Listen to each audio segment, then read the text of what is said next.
The Russian military has begun a brutal assault on the people of Ukraine. Without provocation, without justification, without necessity, this is a premeditated attack. Vladimir Putin has been planning this for months, as we've been saying all along.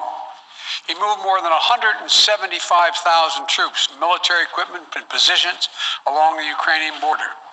He moved blood supplies into position and built a field hospital, which tells you all you need to know about his intentions all along.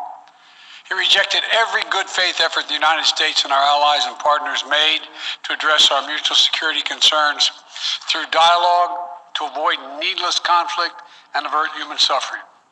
For weeks, we have been warning that this would happen. And now it's unfolding largely as we predicted.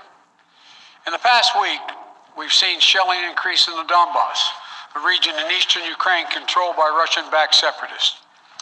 The Russian government has perpetrated cyber attacks against Ukraine. We saw a staged political theater in Moscow, outlandish and baseless claims that Ukraine was about to invade and launch a war against Russia, that Ukraine was prepared to use chemical weapons, that Ukraine committed a genocide. Without any evidence, we saw a flagrant violation of international law in attempting to unilaterally create two new so-called republics on sovereign Ukrainian territory. And at the very moment that the United Nations Security Council was meeting to stand up for Ukraine's sovereignty, to stave off invasion, Putin declared his war. Within moments, missile strikes began to fall on historic cities across Ukraine.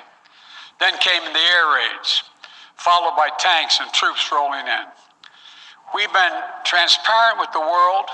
We've shared declassified evidence about Russia's plans and cyber attacks and false pretexts so that there could be no confusion or cover-up about what Putin was doing. Putin is the aggressor. Putin chose this war, and now he and his country will bear the consequences. Today, I'm authorizing additional strong sanctions and new limitations on what can be exported to Russia. This is going to impose severe cost on the Russian economy, both immediately and over time.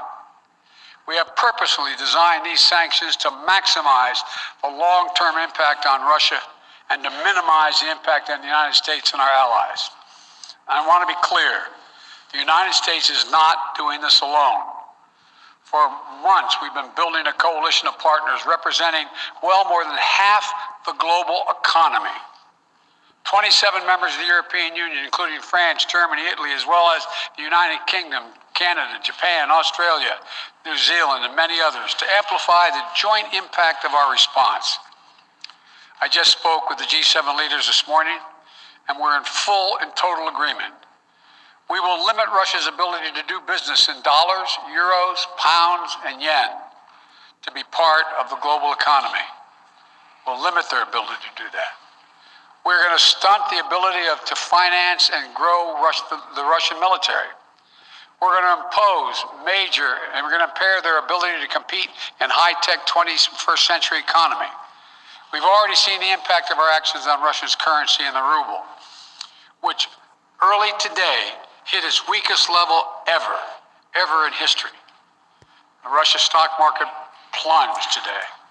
The Russian government's borrowing rate spiked by over 15%. In today's actions, we've now sanctioned Russian banks that together hold around $1 trillion in assets. We've cut off Russia's largest bank, a bank that holds more than 1/3 of Russia's banking assets by itself, cut it off from the U.S. financial system. And today, we're also blocking 4 more major banks. That means every asset they have in America will be frozen. This includes VTB, the second largest bank in Russia, which has $250 billion in assets. As promised, we're also adding the names to the list of Russian elites and their family members that we're sanctioning as well. As I said on Tuesday, these are people who personally gain from the Kremlin's policies, and they should share in the pain. We will keep up this drumbeat of those designations against corrupt billionaires in the days ahead. On Tuesday, we stopped the Russian government from raising money from U.S. or European investors. Now we're going to apply the same restrictions to Russia's largest state-owned enterprises, companies with assets that exceed $1.4 trillion.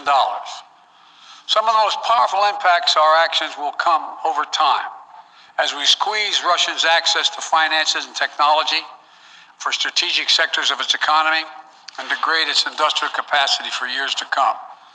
Between our actions and those of our allies and partners, we estimate that we'll cut off more than half of Russia's high-tech imports.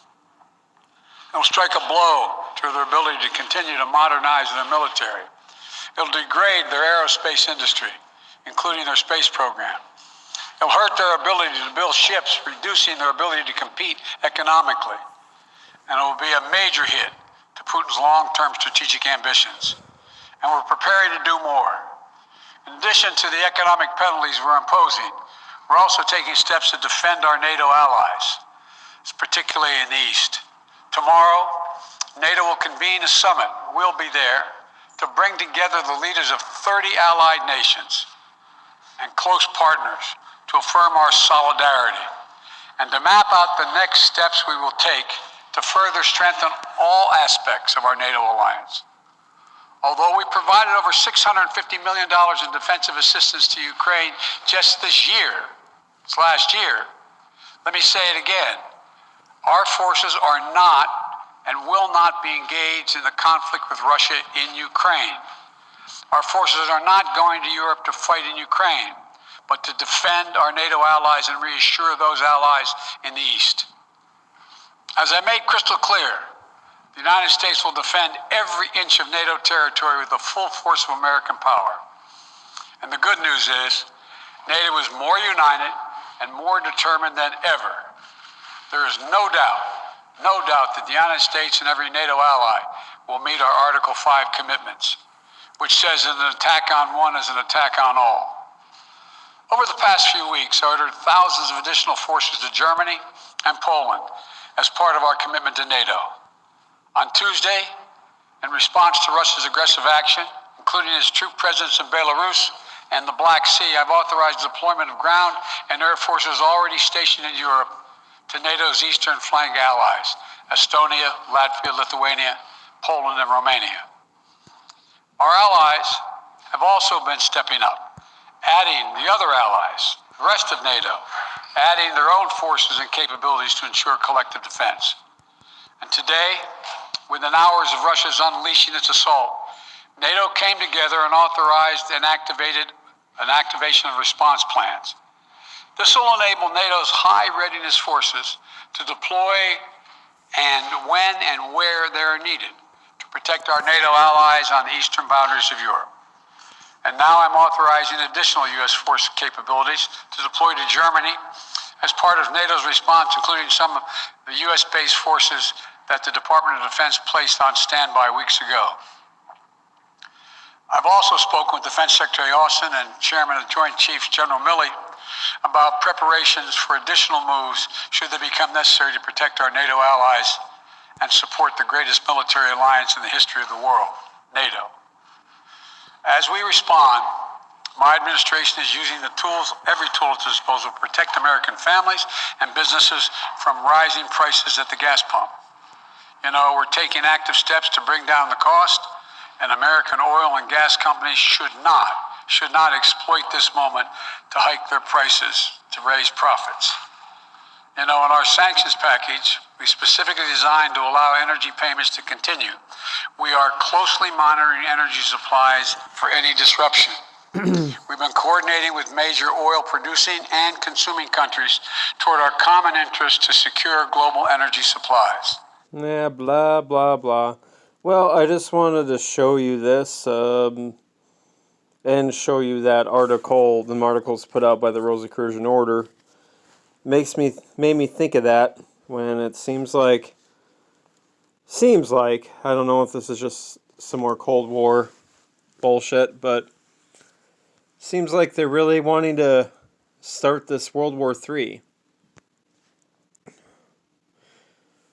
You know, it is 2022. I made some videos, previous videos, talking about how the Lucis Trust, Alice Bailey, talked about the hierarchy consummating their plan by 2025. I found another 2025 reference in the movie They Live.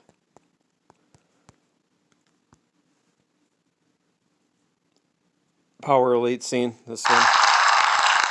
Our projections show that by the year 2025, not only America, but the entire planet will be under the protection and the dominion of this power alliance. The gains have been substantial, both for ourselves and for you, the human power elite.